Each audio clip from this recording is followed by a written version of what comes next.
অত্যন্ত সংবেদনশীল অবস্থায় শিলচরের বেরেঙ্গা নাথপাড়ার ইএনডি বাঁধ সোমবার বাঁধ পরিদর্শন করলেন তৃণমূল কংগ্রেসের রাজ্যসভার সাংসদ সুস্মিতা দেব।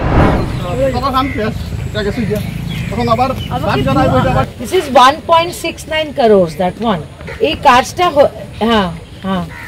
এই কাজটা শুরু হয়েছে কখন? When did you start the work? কাছাড়ে ক্রমাগত প্রভাব বাড়াচ্ছে বন্যা পরিস্থিতি। এর মধ্যে শিলচরের বেরেঙ্গা নাথপাড়ায় অবস্থিত ইএনডি বাঁধের অবস্থা অত্যন্ত উদ্বেগজনক। স্থানীয়রা উদ্বেগের মধ্যে রয়েছেন। নদী বাঁধে বাঁশের খুঁটি বসানোর পাশাপাশি বালির বস্তা ভরাট করে বর্তমানে সংস্কার কাজ চালানো হচ্ছে। বাঁধে ক্ষতিগ্রস্ত স্থানগুলিতে এখন মেরামতের কাজ চললেও তৃণমূল সাংসদ সুস্মিতা দেব মত দিয়েছেন যে এই কাজ শুকনো মৌসুমে শুরু করা হলে হয়তো পরিস্থিতি আরো নিয়ন্ত্রণে থাকতো।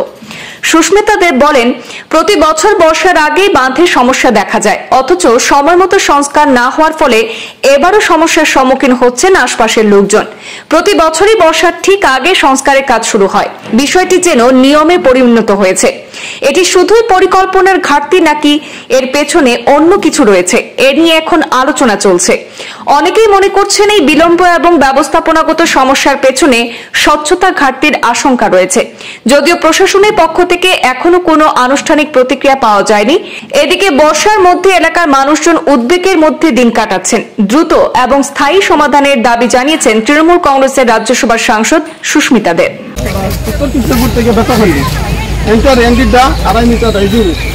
এই সাইজটা চলাকালীন অবস্থা এই পোর্শনটা তারা মাটি ফেলাইছে, ফেলাইলে আবার সেই আমরা আগে এখানে স্লাইডিং হইতো, আবার স্লাইডিং হয়েছে।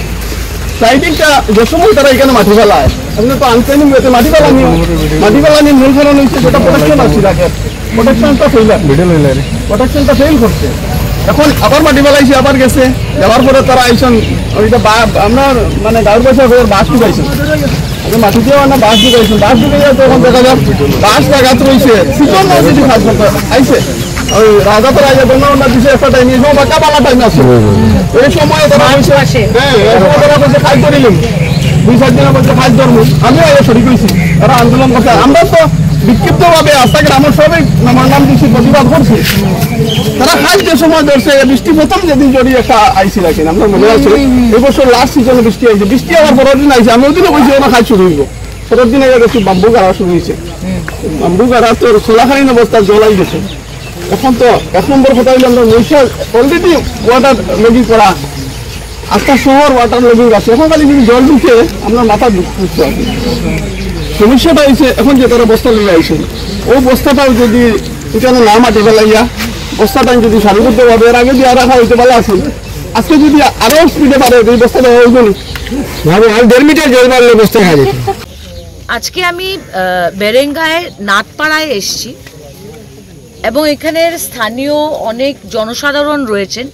ঠিক এই জায়গাতে মার্চ মাসে তৃণমূল কংগ্রেস একটা আন্দোলন করেছিল যে ড্রাই সিজন থাকতে থাকতে এই কাজটা শেষ করে, কিন্তু আমরা দেখতে পেয়েছি যে ওয়াটার রিসোর্স মিনিস্টার যিনি গুজরাট ঘুরছেন আর রোজ ওনার ফেসবুকে একটা ছবি দিন যে সব অল ইজ ওয়েল, সব ঠিক আছে।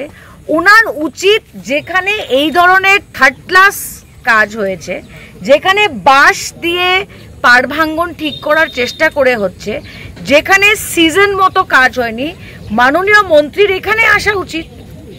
আপনি তো ওইখানে ঘুরছেন যেখানে সব ঠিক আছে, যেখানে আপনার ডিপার্টমেন্ট ফেল করছে আপনি সেখানে আসছেন না কেন? আজকে বরাক নদীর স্রোত আর লেভেল, জলের লেভেল ডেঞ্জারের উপরে চলে গেছে। এই পাড়টা যদি ভেঙে যায় সমস্ত শিলচর শহর 20 মিনিটের মধ্যে এটার শিলচর শহরে ফ্লাডিং হয়ে যাবে। সো মুখ্যমন্ত্রীকে বলছি, ওয়াটার রিসোর্স মিনিস্টারকে বলছি যে আপনি আপনার নজরটা শিলচরের দিকে দিন।